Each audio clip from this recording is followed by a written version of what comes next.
ప్రజావేదిక మహాత్మా జ్యోతిరావు పూలే జయంతి ఉత్సవాల్లో ప్రజలు స్వచ్ఛందంగా పాల్గొని విజయవంతం చేయాలని మంత్రి కొలుసు పార్థసారథి పిలుపునిచ్చారు. ఈ నెల 11న సీఎం చంద్రబాబు ఆగిరిపల్లి పర్యటన నేపథ్యంలో జిల్లా కలెక్టర్ కె వెట్రిసెల్వి, జేసీ దాత్రిరెడ్డి, ఎస్పీ ప్రతాప్ శివకిషోర్, ఇతర జిల్లా స్థాయి అధికారులతో మంత్రి సమీక్షించారు. నూజివీడు నియోజకవర్గం ఆగిరిపల్లిలో ఈ నెల 11వ తేదీన ముఖ్యమంత్రి చంద్రబాబు నాయుడు పర్యటించనున్నారు. P4 కార్యక్రమంలో ఆయన పాల్గొనున్నారు. ఈ మేరకు బుధవారం మంత్రి కె పార్థసారథి అధికారులతో కలిసి ఏర్పాట్లను పరిశీలించారు. మంత్రి మాట్లాడుతూ సీఎం ఆగిరిపల్లిలో చేతి వృత్తుల వారు, నాయి బ్రాహ్మణులు, గొర్రెల కాపురులు, ఇతర చేతి వృత్తుల మీద ఆధారపడి జీవిస్తున్న వారి పని స్థలాలకు వెళ్లి వారి సమస్యలను తెలుసుకుంటారన్నారు. ఎన్ఎస్పీ కాల్వను అభివృద్ధి పరిచేందుకు మైనర్ ఇరిగేషన్ రీహాబిలిటేషన్ ప్లాన్ను, ఆగిరిపల్లిలోని నరసింహస్వామి ఆలయ అభివృద్ధి, నూజివీడు రింగ్ రోడ్ ఏర్పాటు తదితర అంశాలను సీఎం దృష్టికి తీసుకెళ్తామన్నారు. కాగా సీఎం పర్యటన నేపథ్యంలో కలెక్టర్ కె వెట్రిసెల్వి బుధవారం సాయంత్రం నూజివీడు సబ్ కలెక్టర్ కార్యాలయంలో ప్రభుత్వ శాఖల అధికారులతో సమీక్ష జరిపారు. అన్ని శాఖల అధికారులు పూర్తి సమాచారంతో సిద్ధంగా ఉండాలని స్పష్టం చేశారు. ఈ కార్యక్రమంలో collector Vetriselvi, SP KPS Kishore, JC P Dhatri Reddy, sub collector Smaran Raj, intelligence ASP Krishna Rao, ఇతర ప్రభుత్వ అధికారులు, తెలుగుదేశం నాయకులు పాల్గొన్నారు. మంగళగిరి నియోజకవర్గ ప్రజలకు ఎన్నికల సమయంలో ఇచ్చిన హామీలన్నీ 2027 జూన్లోపు పూర్తి చేస్తామని మంత్రి లోకేష్ స్పష్టం చేశారు. మంగళగిరి శ్రీ లక్ష్మీ నరసింహస్వామి కాలనీలో 1,50,00,000తో నిర్మించిన పార్కును మంత్రి ప్రారంభించారు. ప్రజలతో కలిసి పార్కులో వాకింగ్ చేసి పిల్లలను ఉయ్యాల ఊపి స్థానికులతో ముచ్చటించారు. పార్కును రక్షించుకునే బాధ్యతను స్థానిక కమిటీ సభ్యులే తీసుకోవాలని సూచించారు. నియోజకవర్గంలో దాదాపు 30కి పైగా పార్కులు, చెరువులను దశలవారీగా అభివృద్ధి చేయనున్నట్లు చెప్పారు.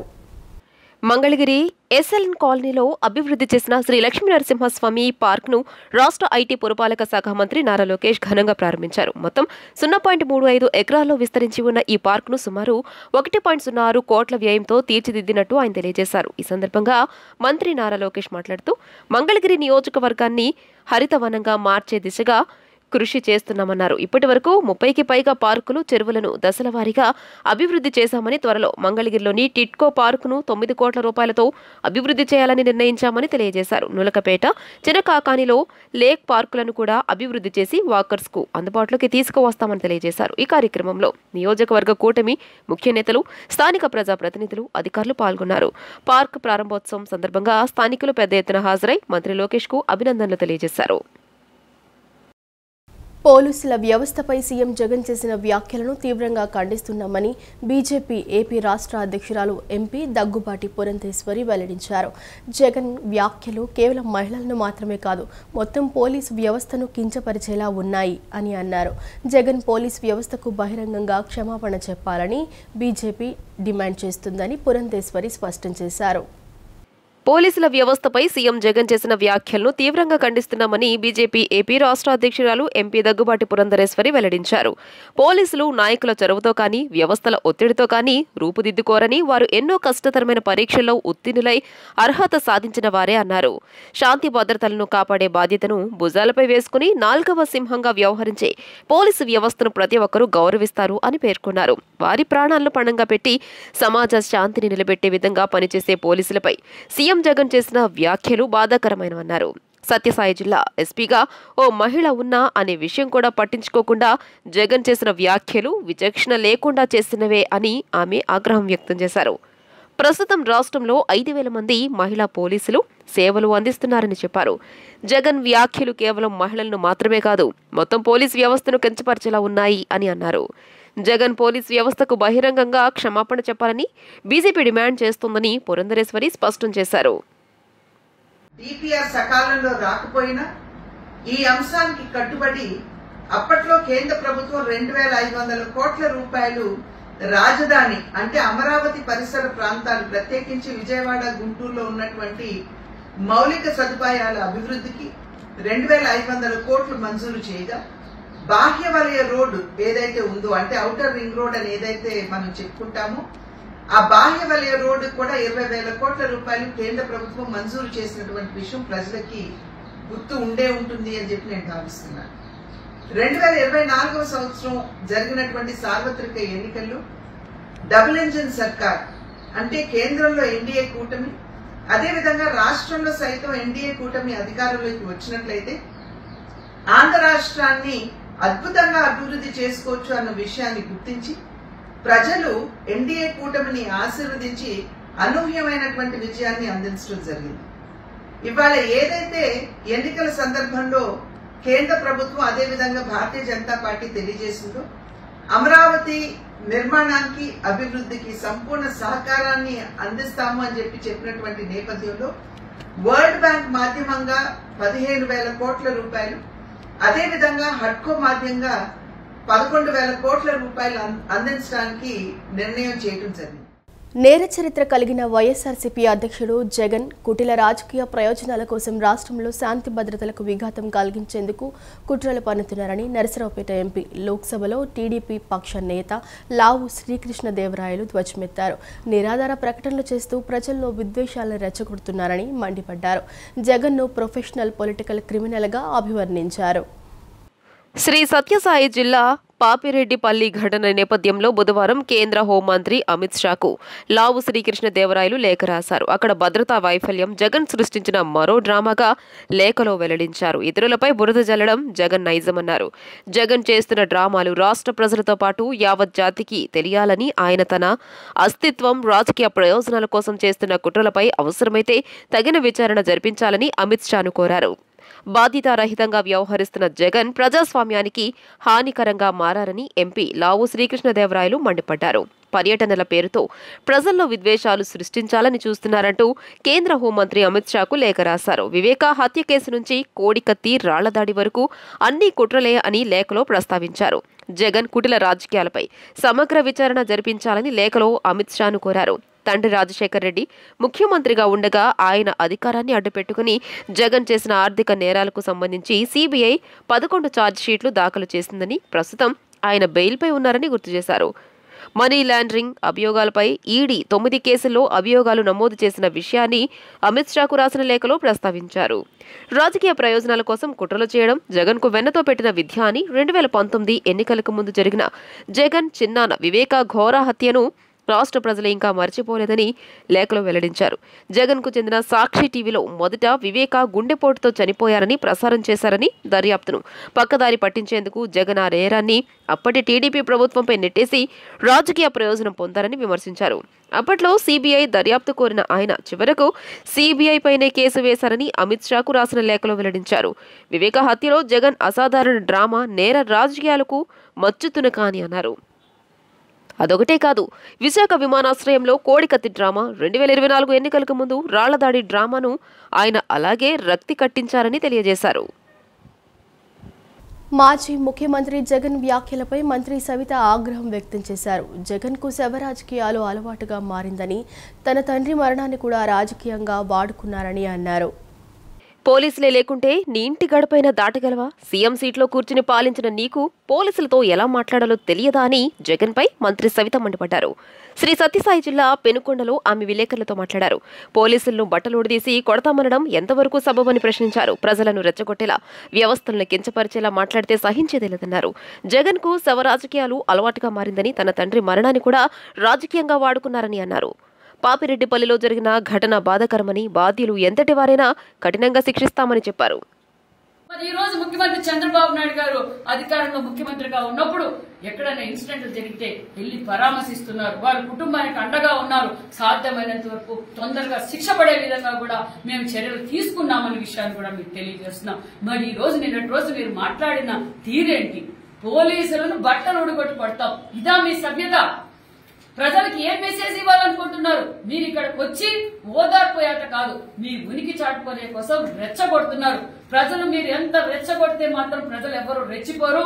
ప్రజలు మీతో జర్నీ చేసినందుకు 5 సంవత్సరాలుగా భావి తరాల భవిష్యత్ ఎంత నష్టపోయారో ప్రజలందరూ తెలుసుకునే మీకు 11 సీట్లకే పరిమితం చేశారన్న విషయాన్ని మీకు తెలియజేస్తున్నాం.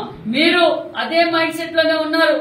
మేము 30 సంవత్సరాలు అధికారంలో ఉంటామని చెప్పి ప్రజలు మీకు బుద్ధి చెప్పే లేక మీకు మతి స్థితి ఇచ్చిందనే విషయం కూడా మీకు తెలియజేస్తున్నాం. మీరు బాధ్యతగా వ్యవహరించండి. ఏ విధంగా ఇలాంటివి మాజీ ముఖ్యమంత్రి హోదాలో మీరు వచ్చినప్పుడు మీరు మాకు చెప్పండి, ఇలాంటి రిపీట్ కాకూడదు, తగు జాగ్రత్తలు తీసుకోండి అని చెప్పండి. ఖచ్చితంగా మేము పాటిస్తాం తప్ప ఇది పద్ధతి కాదు. దీన్ని ఊరుకుంటే ప్రసక్తే లేదు. ప్రజలు కూడా మిమ్మల్ని చూస్తున్నారు.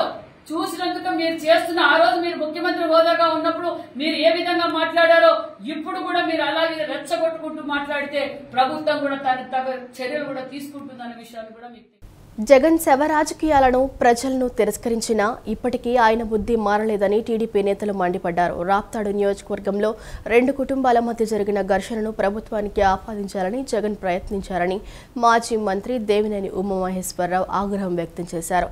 తనకు రక్షణగా వెళ్లిన పోలీసులపైనే జగన్ నోరు పారేసుకున్నాడని ఆరోపించారు. జగన్ మానసిక స్థితి సరిగా లేకపోవడం వల్లే ఇష్టానుసారంగా మాట్లాడుతున్నారని విమర్శించారు. జగన్ మాటలు చూస్తుంటే ఆయనలో ఉన్న అభద్రతా భావం బయటపడుతోందని ఎద్దేవా చేశారు. నువ్వు అధికారంలో ఉన్న సంవత్సరంలో 20-25 కూడా నువ్వు లెక్కల్లో చూపించిన పరిస్థితులు ఉన్నాయి. అంటే ఇంత పెద్ద ఎత్తున వేల కోట్ల రూపాయలు డిజిటల్ పేమెంట్లు చేయకుండా అడ్డగోలుగా క్యాష్ పేమెంట్లు తీసుకొని ఆ డబ్బులన్నీ కూడా బయట దేశాలకి బయట రాష్ట్రాలకి తరలించి ప్యాలెస్ల నిర్మాణాలు చేసుకుంటూ ఆ డబ్బుల మతంతో ఇవాళ జగన్మోహన్ రెడ్డి ఈ భాష మాట్లాడుతూ ఉన్నాడు, ఈ బలుపు మాటలు మాట్లాడుతూ ఉన్నాడు. ఇవన్నీ కూడా వీళ్ళు చేసిన దుర్మార్గాలన్నీ కూడా బట్టబయలు చేసి వ్యవస్థలన్నింటినీ కూడా భ్రష్టు పట్టించి దోచుకున్నాయంతా కూడా కక్కిచ్చి కోర్టు పోన్లు ఎక్కించి శిక్షలు పడే విధంగా యంత్రాంగాలు చర్యలు తీసుకునే విధంగా కూటమి ప్రభుత్వం ముందుకెళ్తుంది. డెఫినెట్ గా ఆ దిశగా పోలీస్ యంత్రాంగం వ్యవస్థలన్నీ కూడా ఒక ఛాలెంజ్ గా తీసుకొని ఈ బలుపు మాటలో జగన్మోహన్ రెడ్డి కావచ్చు, వాళ్ళ మాజీ ఎమ్మెల్యేలు కావచ్చు, వాళ్ళ మాజీ మంత్రులు కావచ్చు, ఎవరైనా నేరాల బారిన పడి ప్రాణాలు పోగొట్టుకోవడంతో పాటు అష్ట కష్టాలు అనుభవిస్తూ న్యాయమైన తీర్పు కోసం ఎదురుచూస్తున్న బాధితులకు కోర్టులు ఇస్తున్న తీర్పులతో న్యాయం జరగటం లేదని ఆంధ్రప్రదేశ్ మహిళా సమాఖ్య రాష్ట్ర ప్రధాన కార్యదర్శి పెన్మెత్స దుర్గా భవానీ ఆవేదన వ్యక్తం చేశారు. తీర్పులు మహిళా హక్కులను, రాజ్యాంగ సూత్రాలను తిరస్కరించేవిగా ఉన్నాయన్నారు. ఆంధ్రప్రదేశ్ మహిళా సమాఖ్య విజయవాడ నగర సమితి ఆధ్వర్యంలో బుధవారం సాయంత్రం తాలూకా కార్యాలయం సెంటర్లో ఇటీవల కాలంలో చిన్నారులు మహిళలపై జరిగిన లైంగిక వేధింపులు, అత్యాచార కేసులు తీర్పులను నిరసిస్తూ ధర్నా నిర్వహించారు. ఈ సందర్భంగా కేసుల తీర్పు కాపీలను దగ్ధం చేసి నిరసనను తెలియజేశారు. ఈ సందర్భంగా దుర్గాభవాని మాట్లాడుతూ మహిళల రక్షణ కోసం, భద్రత కోసం ఉన్న చట్టాలు సక్రమ అమలుకు నోచుకోకపోగా కుల, మత, రాజకీయ, సాంఘికపరమైన జోక్యంతో తీర్పులు వెలువడుతున్నాయన్నారు. అవి నేరాల అదుపుకు అవకాశం కల్పించకపోగా మహిళా సాధికారతకు అడ్డంకులు కలిగిస్తున్నాయని, న్యాయ వ్యవస్థపై నమ్మకాన్ని పోగొడుతున్నాయని విమర్శించారు. 2025 మార్చి 17న అలహాబాద్ హైకోర్టు న్యాయమూర్తి మనోహర్ నారాయణ మిశ్రా ఒక పోక్సో కేసులో ఇచ్చిన తీర్పు మహిళా లోకాన్ని ఆవేదనకు గురిచేసిందన్నారు. ఇవాళ కోర్టులో తీర్పులు సక్రమంగా రాకపోవటం వలన దోషులు ఈజీగా తప్పించుకుంటున్నారు. న్యాయ వ్యవస్థనే భ్రష్టు పట్టించే పరిస్థితిలో కొంతమంది న్యాయమూర్తులు వ్యవహరిస్తున్నారన్న విషయం స్పష్టంగా కనిపిస్తుంది. కానీ భారతదేశంలో దేశవ్యాప్తంగా ఇవాళ భారత జాతీయ మహిళా సమాఖ్య ఆధ్వర్యంలో ఈ తీర్పులు నిరసిస్తూ కార్యక్రమాన్ని తీసుకోబోతా ఉన్నాం. ఇవాళ ఈ అలహాబాద్ కోర్టును ఆదర్శంగా తీసుకొని ఈ కింద కోర్టులో కూడా ఈ మహిళల మీద అత్యాచారాలు జరిగే విషయంలో దోషుల్ని తప్పించుకునే మార్గాల కోసం, లేకపోతే వ్యవస్థలోని లోపాలను ఆధారంగా చేసుకుని తప్పించిన మార్గాలు చేస్తే మాత్రం మహిళా సమాఖ్య సభ్యులుగా ఊరుకోము. భవిష్యత్తులో కోర్టుల మీద కూడా యుద్ధానికి సిద్ధమవుతాం. ఎందుకంటే రాజ్యాంగం జ్యుడిషియరీకి వేరుగా ఉండాలంటే అని ఉన్న చట్టంలో ఉంటే రాజ్యాంగంలో జ్యుడిషియరీ రాజ్యాంగంలో జోక్యం చేసుకుని నిరసిస్తా ఆ దిశగా కనుక ఉండేటట్టయితే మాత్రం సీరియస్గా పోరాటం చేస్తామని ఆంధ్రప్రదేశ్ మహిళా సమాఖ్య ప్రభుత్వానికి చెప్తా ఉన్నాం. పంచదార దుర్గాంబ మాట్లాడుతూ వ్యవస్థలోని లోపాలను సరిచేసి న్యాయ వ్యవస్థను, చట్టాలను పటిష్టంగా అమలు చేయాలన్నారు. ఈ కార్యక్రమంలో నగర అధ్యక్షులు ఓర్సు భారతి, నగర నాయకులు D Seetharamamma, Neelapu Bhagyalakshmi, SK Nagur, B Prabhavathi, Velangini Rani, Jhansi, Malleswari, G Manikumari, G Kumari, Shanmukhapriya, Srilatha తదితరులు పాల్గొన్నారు. చట్టాలు సక్రమంగా అమలు చేయాలని చెప్పేసి నిరసన కార్యక్రమం ఏర్పాటు చేయడం జరిగింది. దానిలో భాగంగానే ముఖ్యంగా మనం చూస్తున్నాం, ఎక్కడ జరిగిన మహిళలపై అత్యాచారాలు కానివ్వండి, దాడులు కానీ ఎక్కడ జరిగినా సరే సక్రమంగా చట్టాన్ని అమలు చేసే పరిస్థితుల్లో ప్రభుత్వాలు లేవు. ఎక్కడైనా సరే ఒక సంవత్సరాల తరబడి ఆ కేసులు నడుస్తున్నాయి. లాస్ట్కి వచ్చేటప్పటికి నీరుగార్చే పరిస్థితి మన ప్రభుత్వాలు తీసుకొస్తున్నాయి. అలా కాకుండా ఎక్కడ ఏ మహిళపై దాడి జరిగినా, అత్యాచారం జరిగినా వెంటనే వాళ్ళని శిక్షించాలని చెప్పి ఆంధ్రప్రదేశ్ మహిళా సమాఖ్యగా మేము డిమాండ్ చేస్తున్నాము. అలాగే చట్టాలని సక్రమంగా అమలు చేయాలని చెప్పి డిమాండ్ చేస్తూ ఈరోజు ఈ కార్యక్రమాన్ని ఏర్పాటు చేయడం జరిగింది. ఆరోగ్యకరమైన జీవన శైలితోనే పురోగతి సాధ్యమని నూతన శతాబ్దంలో నైపుణ్యాలు, సృజన, బహుముఖ ప్రజ్ఞ పెంపొందించుకున్న వారికే భవిష్యత్ ఆశాజనకంగా ఉంటుందని ఆచార్య నాగార్జున విశ్వవిద్యాలయం ఉపకులపతి ప్రొఫెసర్ కె గంగాధర్రావు అన్నారు. విజయవాడలోని Parvathaneni Brahmayya Siddhartha arts and science కళాశాల స్వర్ణోత్సవ వార్షిక దినోత్సవం వేడుక బుధవారం సాయంత్రం జరిగింది. కార్యక్రమానికి ముఖ్య అతిథిగా హాజరైన డాక్టర్ గంగాధర్రావు మాట్లాడుతూ విద్యార్థులు మానసిక ఆందోళన, ఒత్తిడి జయించాలని, ఆర్థిక అక్షరాస్యత, సామాజిక సాంకేతిక అక్షరాస్యత పెంపొందించుకోవాలని సూచించారు. వ్యక్తిత్వ వికాసం, సృజనాత్మకత, నూతనత సమృద్ధిగా ఉన్నవారి ఉద్యోగాలకు కృత్రిమ మేధ వలన పోటీ ఉండదన్నారు. సిద్ధార్థ అకాడమీ అధ్యక్షులు మల్లేని రాజయ్య మాట్లాడుతూ లాభాపేక్ష లేని సదుద్దేశంతో ఆరంభమైన సిద్ధార్థ విద్యా సంస్థలు అర్ధ శతాబ్ది ప్రస్థానంలో 18 సంస్థలుగా విస్తరించడం సంతోషకరమన్నారు. ఈ సందర్భంగా ఉత్తమ ఫలితాలు సాధించిన పలువురు విద్యార్థులకు స్వర్ణ పతకాలు బహుకరించారు. విద్యార్థులు దాదాపు 3 గంటల పాటు వివిధ సాంస్కృతిక ప్రదర్శనలతో హోరెత్తించారు. శ్రీనివాస కళ్యాణం, చందన చర్చిత, కోలాటం, వందేమాతరం, ఢమరుకం, జానపద సంగీతం, జానపద నృత్యాలు, కాంతార, కాంచన తదితర అంశాలతో సిద్ధార్థియన్లు అలరించారు. సిద్ధార్థ ఇంజనీరింగ్ కళాశాల పూర్వ విద్యార్థి అయిన వైస్ ఛాన్సలర్ డాక్టర్ గంగాధర్రావును సిద్ధార్థ అకాడమీ ఘనంగా సత్కరించింది. BPM బిజినెస్ ప్రాసెస్ మేనేజ్మెంట్ అనే కోర్సుని కూడా మేము స్థాపించడం జరిగింది. ఇవి కూడా మంచి ఆదరణ పొందుతున్నాయి. ఈ కోర్సు చదువుకున్న వాళ్ళకి మన TCS కంపెనీ వాళ్ళు ప్రత్యేక డ్రైవ్ నిర్వహించి వాళ్ళు రిక్రూట్ చేసుకోవడం జరుగుతుంది. ఈ విధంగా మనకి అన్ని రకాల విద్యార్థులకు దోహదపడే విధంగా ఎప్పటికప్పుడు మేము చేయడం జరుగుతుంది. అదేవిధంగా వీళ్ళకి కావాల్సినటువంటి laboratories and well equipped laboratories Siddhartha కాలేజీలో ఉన్నాయి. దీనికి మా మేనేజ్మెంట్ సహకారం అనేది ఎంతో మేము మనకి ధన్యవాదాలు తెలియజేయాలి. కొత్త లేటెస్ట్ ల్యాబొరేటరీస్ అన్ని కూడా మేము ఎస్టాబ్లిష్ చేయడానికి కంప్యూటర్ సైన్స్ కావచ్చు, కెమిస్ట్రీ కావచ్చు, ఫిజిక్స్ కావచ్చు, అలాగే ఆర్టిఫిషియల్ ఇంటెలిజెన్స్, డేటా సైన్స్ కావచ్చు, ఇలాంటి ల్యాబొరేటరీస్ అన్ని కూడా చాలా అప్డేటెడ్గా లేటెస్ట్ ఎక్విప్మెంట్తో ఫిజిక్స్, కెమిస్ట్రీతో సహా మన లేటెస్ట్ కంప్యూటర్స్తో మనం చేయడం వల్ల అది విద్యార్థులకు చాలా దోహదపడుతుంది. ఆ ప్రాక్టికల్స్ కూడా మేము చాలా ఇంపార్టెన్స్, కేవలం థియరీ సబ్జెక్ట్స్ మాత్రమే కాకుండా ప్రాక్టికల్స్ కూడా వాటికి ఇంపార్టెన్స్ ఇవ్వడం వల్ల మన విద్యార్థులందరికీ కూడా మంచి లాభం పొంది వాళ్ళు కేవలం థియరిటికల్ నాలెడ్జ్ కాకుండా ప్రాక్టికల్ నాలెడ్జ్ కూడా సంపాదించుకుని వాళ్ళ జీవితంలో స్థిరపడడానికి దోహదపడుతుంది అని అభిప్రాయం. మాచవరం డౌన్ చెరుకూరి రామబ్రహ్మం వీధిలో శ్రీ సీతారాముల కళ్యాణ మహోత్సవ కమిటీ ఆధ్వర్యంలో సీతారాముల కళ్యాణ మహోత్సవాలు ఆధ్యాత్మిక శోభతో, భక్తి శ్రద్ధలతో వైభవంగా జరుగుతున్నాయి. ఉదయాన్నే విశేష పూజలు, హోమాలు, ఆలయ అలంకరణలతో ప్రారంభమై రాత్రి వరకు భక్తి ప్రబోధన కార్యక్రమాలు నిర్వహిస్తున్నారు. ఉత్సవాల్లో భాగంగా ప్రతిరోజు సాయంత్రం సాంస్కృతిక కార్యక్రమాలు ప్రత్యేక ఆకర్షణగా నిలుస్తున్నాయి. బుధవారం సాయంత్రం నాదెళ్ల ఉమాదేవిచే వీణా వాదన నిర్వహించారు. అనంతరం మధు ఆర్కెస్ట్రా, ప్రసాద్ బృందం భక్తి పాటలు, అలనాటి మధుర గీతాలు ఆలపించారు.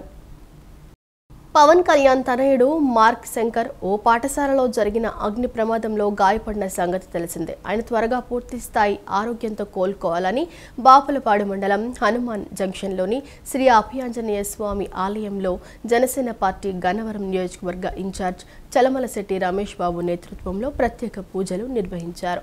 ఈ కార్యక్రమంలో జనసేన నాయకులు, కార్యకర్తలు పాల్గొన్నారు.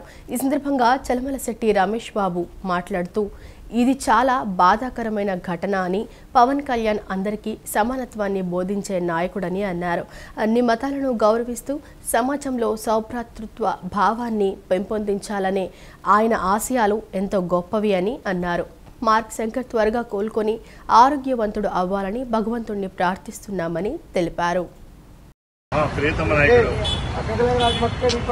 పవన్ కళ్యాణ్ గారి యొక్క కుటుంబంలో చిన్న అపశృతి జరిగింది మొన్న. ఆ అపశృతి చాలా ప్రమాదాన్ని తట్టుకొని బయటపడటం జరిగింది. ఆ బయటపడడానికి సహాయం చేసినటువంటి ఆ దేవుళ్ళు హనుమాన్ జంక్షన్ ఆంజనేయ స్వామి, అలాగే ఆయన నమ్ముకున్న అన్ని మతాల దేవుళ్ళని, అంటే యేసు ప్రభు, అల్లా, శ్రీరామ్, జై శ్రీరామ్, అందరినీ సమానంగా చూసుకోవాలి. ఆయన ఒకటి నేర్పాడు మా అందరికీ, ఏ మతమైనా సరే అన్ని మతాలు సమానం, అన్ని మతాలని ఎవరి మతం వాళ్ళు గౌరవించుకోవాలి. ఈ వార్తలు ఇంతటితో సమాప్తం. నమస్కారం.